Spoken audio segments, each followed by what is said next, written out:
Hey everybody, this is Ryan McClanahan with HistoryThroughCards.com. Hope you're all doing very well today. So, quite recently, I was reading a couple of articles from the 1980s, specifically 1984 and 1987, about the junk wax era. And they don't actually go out and say it's the junk wax era. That terminology, I don't think, was around in the 1980s. At least I haven't read it. I don't even think it was around in the 90s, to tell you the truth. That may actually be a term that was used probably maybe 15 years ago, or 20, but it definitely wasn't used in the 1980s, and it wasn't used, I don't think, in the 1990s either to describe the era of sports card proliferation. Proliferation? Proliferation? Yeah, that's it.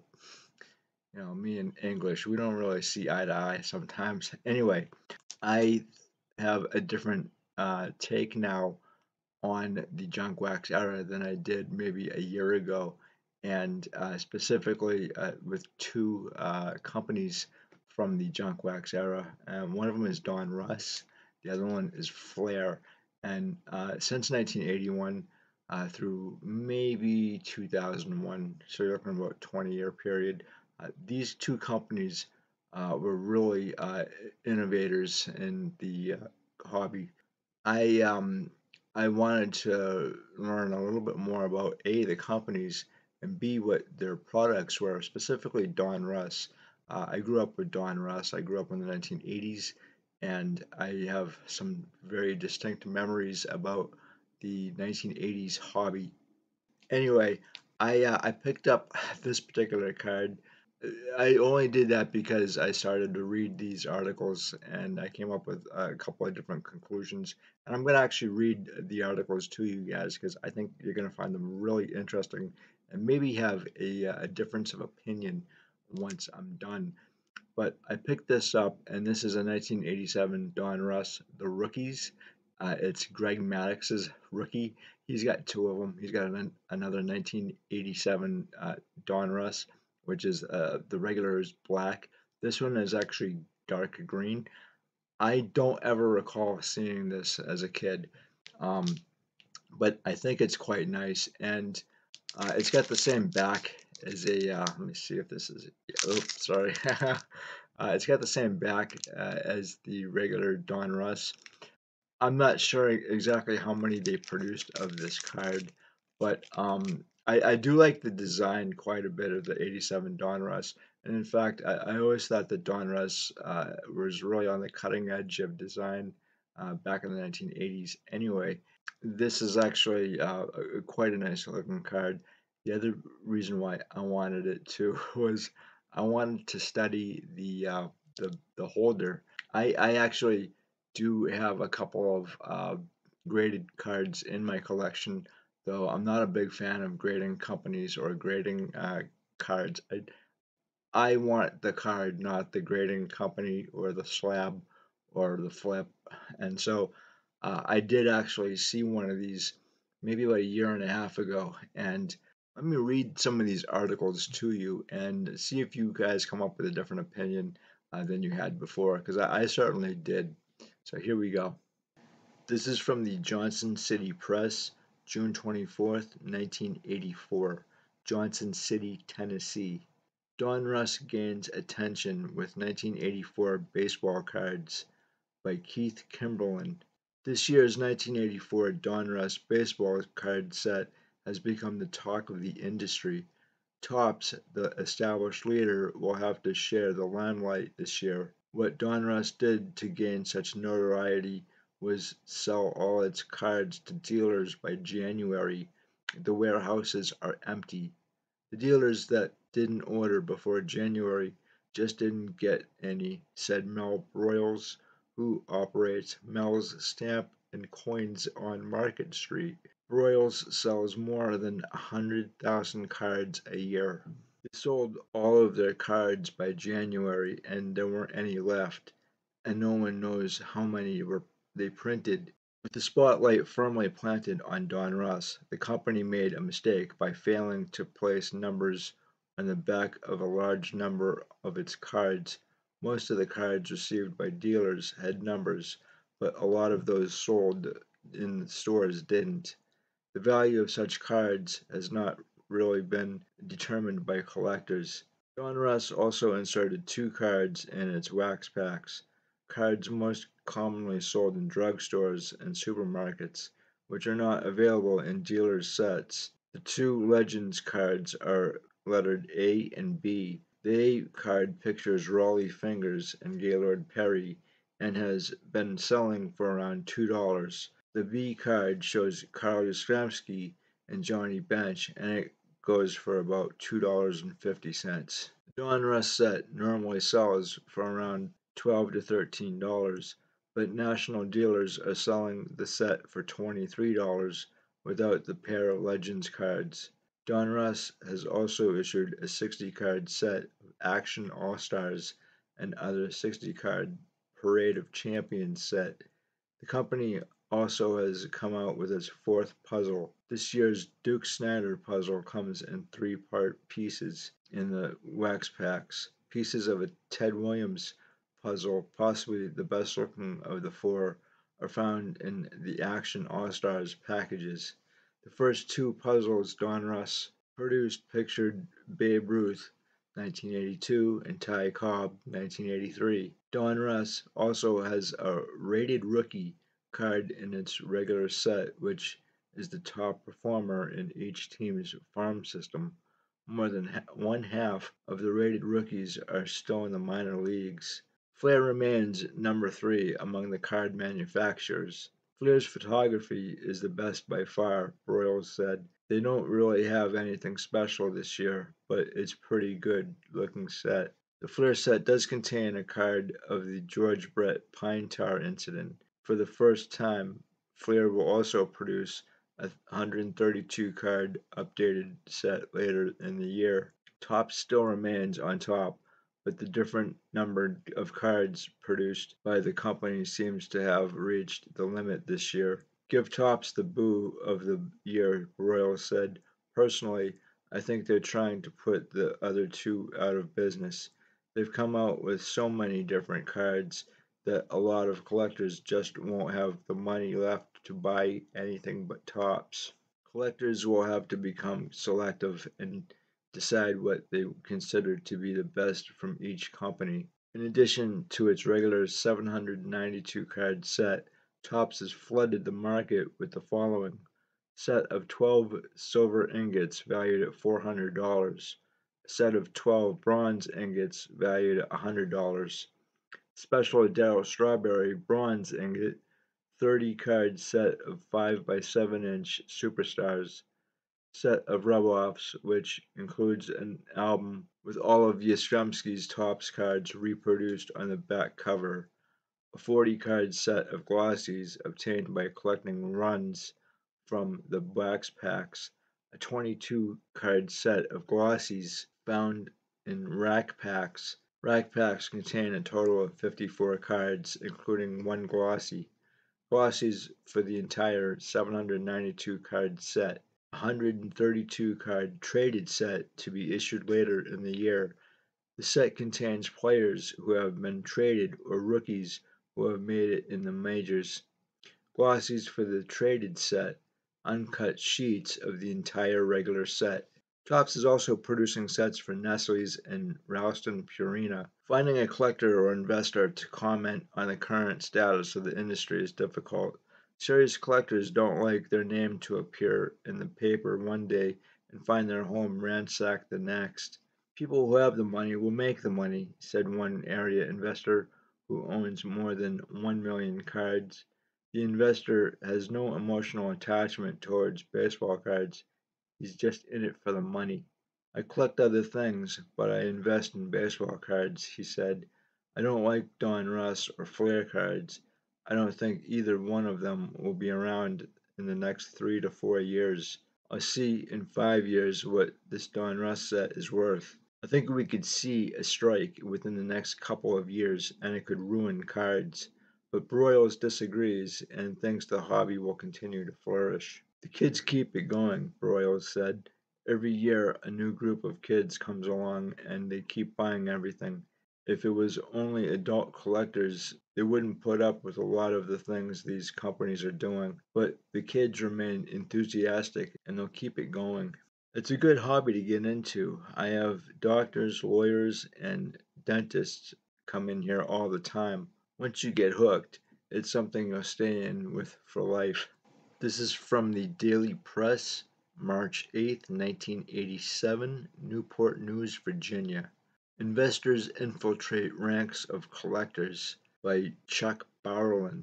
There's a virtual fire sale on Valentine's Day candy at Reuben and Harris Co., a Peninsula candy wholesaler. Unopened heart-shaped boxes of candy are stacked around the foyer of the building. Bert Harris's telephone is ringing off the hook these days, but not for candy. A new season is upon us. Baseball.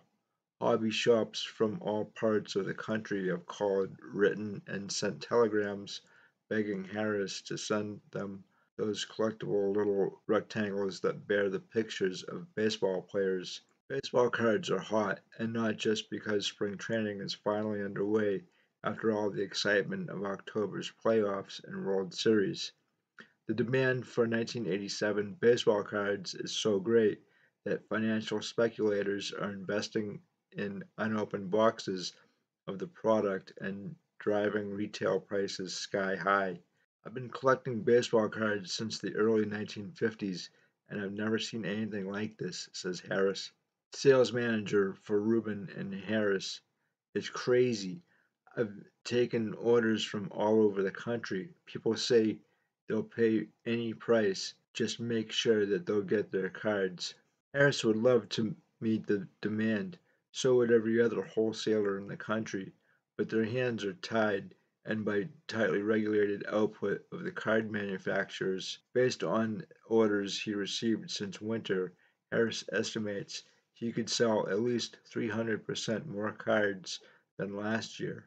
But this allotment from the manufacturers was increased only slightly. He in turn can only pass on his small allotment increases to retailers.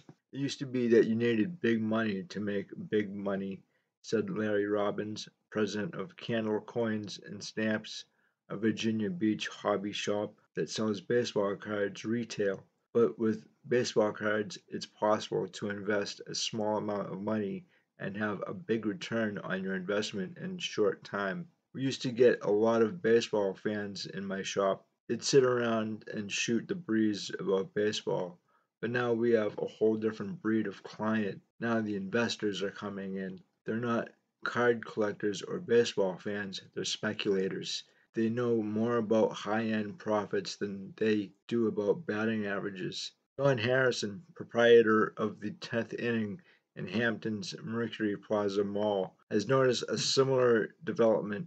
A lot of new customers don't seem to know a lot about baseball. We have a contest, he says. We're giving away a box of unopened 1987 cards at the end of the baseball season to the person who comes closest to guessing the total number of hits by Don Mattingly and Wade Boggs, he says. Some of these guys guess 1,200 or 1,400. They don't know anything about baseball. They're speculators. Last year, Mattingly and Boggs collected 445 hits between them.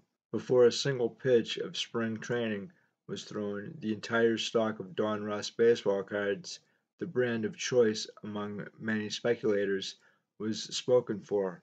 When rumors surfaced that Donruss cards would be harder than ever to obtain this year, a buying panic followed. Although confectionery wholesalers pay around $200 per case of Donruss cards, they can command 2 or even 3 times as much from retailers they supply. 3 weeks ago, Bloomington, Indiana wholesaler Triple Play Sports Cards advertised an allotment of 300 cases of 1987 Donruss cards for $400. A case in the Sports Card Collector, a trade publication for card hobbyists. When Robbins tried to order Donruss cards at that price from Triple Play, he was told that allotment already had been sold out, but a new shipment was expected soon. The asking price $5.50 per case. Robbins has had to adjust his retail price accordingly. A wax-covered packet of 17 cards and a stick of gum have a manufacturer's suggested retail price of 40 cents, but because Robbins is being charged an inflated price by the distributor, he's forced to charge up to $1 per pack to make profit. You have to understand the mind of the collector, says Robbins. If they think their collection will be incomplete or not up to par with those of their friends, they'll panic. They'll do anything to complete it. When the cards get scarce, they go into a frenzy. Works of art. To understand the lure of baseball card speculation, it's only necessary to realize a 1952 Topps baseball card of Mickey Mantle can command $3,000 on the open market. To serious baseball card collectors, it's like owning Rembrandt. More recent editions of a Mickey Mantle card can fetch from $7 to $40 in mint condition. Even the cards of some active players are worth a lot of money. A 1973 Topps Mike Schmidt card is worth $35. A 1970 Topps Steve Garvey is worth $30. A 1984 Don Russ card of Yankees first baseman Don Mattingly sells for $85 on the open market. An unopened box of 1984 Don Russ wax packs, which sold wholesale for $180 in 1984, now sells for as much as 15 times its original value. The 10th innings, Harrison says, I sold an unopened box of 1984 Don Russ cards 2 weeks ago for $2,500. In 1984, Don Russ and Flair Corp., Philadelphia-based company, geared down their printing production and brought their press runs more in line with demand. It is an unprecedented move that has created ripples of speculation in the market ever since. In 1979, Don Russ, located in Memphis, and Fleer successfully challenged Topps' monopoly for the right to publish baseball cards. When Fleer and Don Russ tested the card market in 1981, approximately 50% of their printed stock was returned at the end of the baseball season. Topps, which prints as many cards as collectors will buy, commands 90% of the market. In 1984, however, Don Russ and Flair decided to print only as many cards as they sold in 1983. Their strategy to limit production paid big dividends. In August of 1984, when Flair and Don Russ ended the printing for the year, collectors started to panic. Accustomed to having large surpluses of Flair and Don Russ at the end of the season, suddenly they were confronted with a shortage. The card of an all-star performer like Mattingly, then just a rookie, became much desired. In due course, speculators realized that future editions of Flair and Don Russ cards also would have limited printings. Like a brush fire going out of control, speculators started sinking their savings into Flair and Don Russ baseball cards. Industry insiders predict Flair and Don Russ will capture 40% of the market in 1987. Their increased business haven't phased Topps. It continues to do more business than ever because overall demand for baseball cards keeps on escalating. Despite printing 24 hours a day, 7 days a week, Topps cannot keep up with its orders for 1987 cards. On January 12th, the company told dealers to expect a 12-week delay in delivery. Locally, the demand for baseball cards has been compounded by unfavorable shipping schedules. Shipments of cards already have been made to neighboring states, North Carolina and Tennessee. There's a suspicion among wholesalers and retailers that Don Russ and Flair are fueling speculation in the industry by purposefully printing fewer cards than the public wants to buy. Herman Teacher, a broker of Don Russ cards for Dinsmore Teacher Anderson of Richmond, says his phones haven't stopped ringing for 3 weeks because collectors know the cards are due to arrive soon. Some angry callers, he says, imply he's been hoarding cards to drive up prices further. I tell wholesalers they can only get a 20% increase in their stock from last season's orders, he says. They insist I ask for more, so I take their orders, but I know it won't do any good. If Donruss processed all the requests I've had for cards this year, I could do 300% more business. I might even be able to do 500% more. All they could promise me was 20% more. Going, going, gone.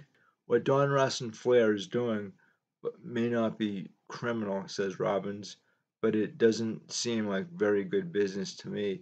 Flair and Donruss, however, are satisfied their marketing strategies have worked to perfection. When they printed too many cards, interest in their products was low. Now business is booming. Frank Seeley, an avid collector and card consultant for Donruss, says the number of orders that wholesalers actually process is inflated and should be taken with a grain of salt. Desperate to get their hands on 1987 cards, some dealers have blanketed the country with orders, making the market look bigger than it really is. Donruss and Flair could enjoy a boom year and cater to all the demands, but the market would be gutted quickly, says Steele. We're in it for the long run. He wants the business to grow slowly and steadily. Yes, there's speculation going on.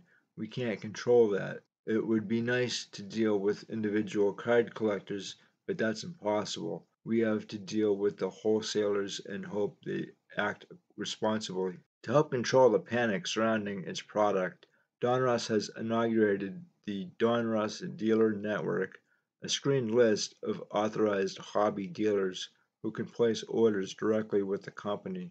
They might not get the cards until May or June, Steele admits, but at least they'll be able to tell their impatient customers, hold on, the cards are coming, the company has promised me. He admits some shady characters have tried to infiltrate the dealer network printout. I had guys from a funeral parlor and an auto body shop call to get on the list. Can't you imagine the guy stopping in the middle of a welding job to sell some kid a 40-cent pack of baseball cards? They were speculators, pure and simple, but still seems less concerned with the speculators than the retailers. Most people who buy cards as an investment don't do it to make a lot of money, he says. They do it as an ego boost. They want to think of themselves as a wise investor. And when the price of cards goes up, it's an affirmation of their business sense. Nonetheless, Steele doesn't expect the financial speculation to subside soon. This is the golden age of baseball card collecting, he says. It's not like art or antiques. You don't need a lot of money to go into it. Anyone with 40 cents in their pockets is a collector. It's really funny that Donruss had said that they were limiting the production of their cards starting in 1983. This actually is something that I think you can see in PSA or graded population reports, and you can definitely check out the population reports from Donruss from like say 1983 through 1987, and then Topps in the same years, and you're definitely going to see more Topps than Donruss, and this also coincides with the price guides from the same year as well, because um, the 1984 Donruss is still a very popular set, especially Don Mattingly. And at some point, I think Don Mattingly will get in the Hall of Fame. It's just a matter of time, and maybe even Joe Carter as well. That set was, well, I'll put it to you this way. When I think of baseball in the 1980s and when I think of the 1980s, there are a few things I think of: the movies, the music, and the baseball, the sports. And you can definitely tell that 1984 and say 1985 and 86 and 1987, Donruss belong in the 1980s. Those are really kind of new wave designs, which I really like. Like I said before, Donruss really was on the forefront of new design, and it's really cool. I do really like their designs. And you guys, I'd love to hear what you guys have to say about Donruss designs and maybe even Flair, starting in the late 1980s. And so there was something else that I had read too that kind of made me think that one of the interviewers had said that there was going to be a strike in the next few years, and he was not that far off, 1984. And I wonder if the junk wax era kind of helped that strike along. Um, for me personally, I stopped collecting modern cards in 1994 and I went to vintage, and I really didn't look back. I do have some modern cards, particularly as I showed you here, which was this card right here. But I collect these cards because they're my childhood memories. I remember the ball players. I remember what I was doing with my friends when I was collecting these cards.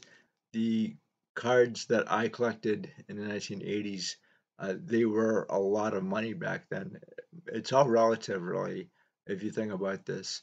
When you see a price guide from, say, 1986 or 1987 or 1988, you see what these cards are going for, and you're like, oh, that's really cheap money. But if you're making, say, I don't know, $2.50 an hour or $3.50 an hour, $4.50 an hour in those years, it's all relative, and one of the reasons why is because of inflation. And you know, the value of a dollar really has kind of gone down. However, I would actually say that these are really good observations of what's going on in the 1980s in the hobby, and I don't think that they're all that far off, to tell you the truth. I think also that we're kind of like in a cyclical hobby as well. What went on in the 1980s is kind of going on today. In fact, the junk wax era is really kind of the junk wax era 2.0, if you will. And have we really learned from our history? I kind of say not. I don't think we have as a hobby. Um, and one of the problems I think I'm seeing is that we're not really doing a good job of teaching others about the history of the hobby and why we're in kind of such a problem today with these print runs. And it's a different spin today on the junk wax era. Um, we're not seeing large and large amounts of cards that we did, say, in 1987, when it's now been speculated that uh, there's what a million cards per player from Topps in 1987.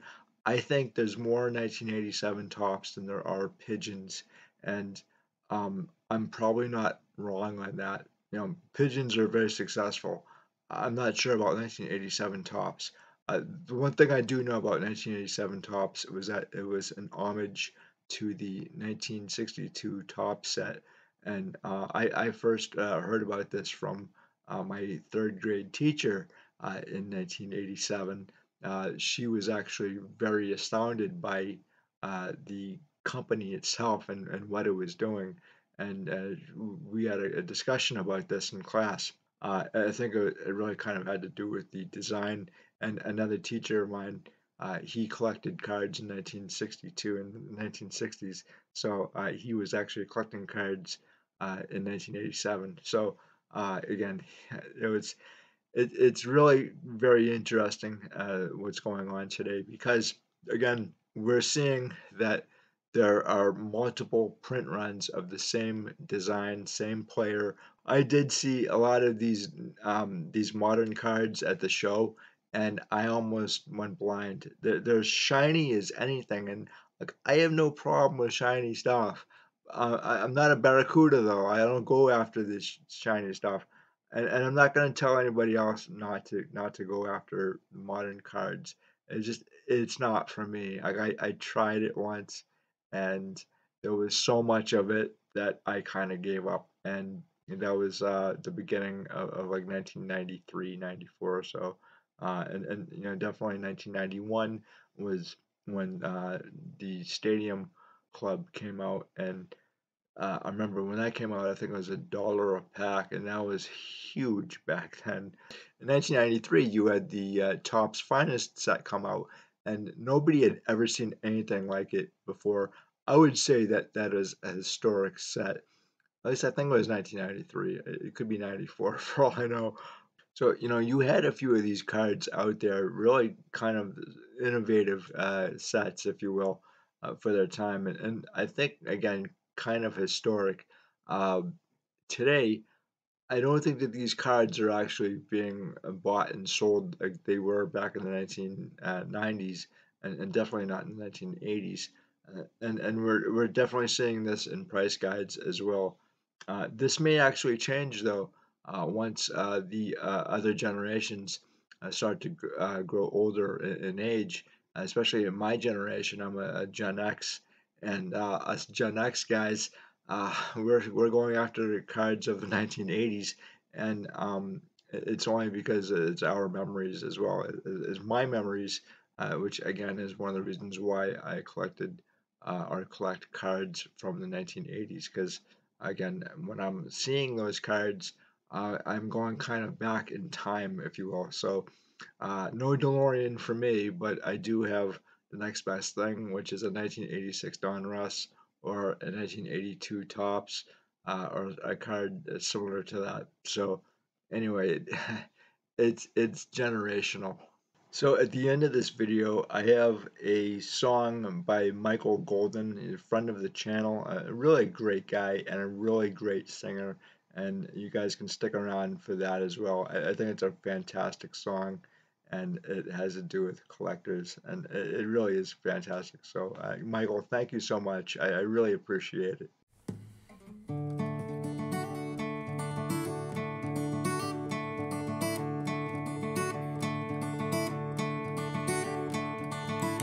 Got a picture in my hand of someone my dad held above.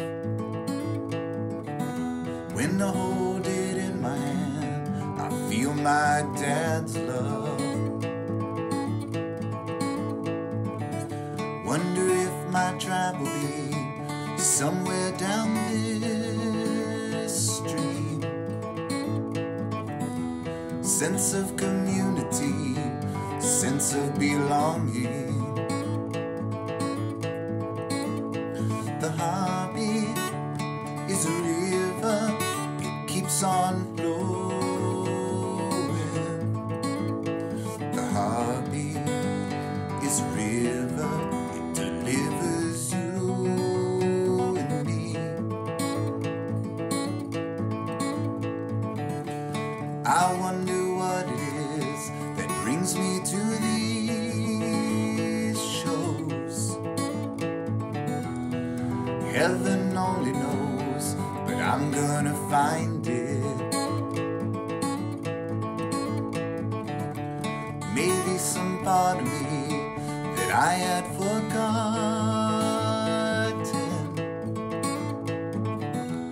Don't know where it goes, but I'm gonna remind it. The hobby is a river, it keeps on flowing.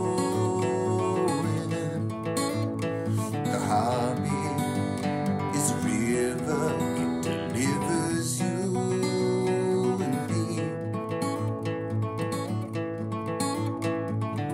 For over a century, people found joy in these cards. Maybe I don't have to know the meaning, don't have to try too hard. I remember where I was when I first laid my eyes upon this little piece of art of which I'm so fond. The hobby on flowing.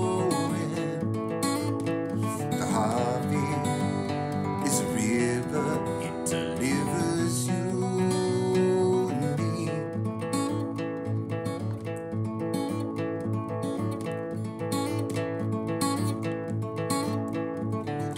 There's a magic at play, some kind of time machine. You welcome the vortex to take you far away. It's nearer than it seems, just under your lapel. How long you're gonna stay, no one can tell. The Harvey is a river, it keeps on flowing. The Harvey is a river, it delivers you. The Harvey is a river, it keeps on flowing.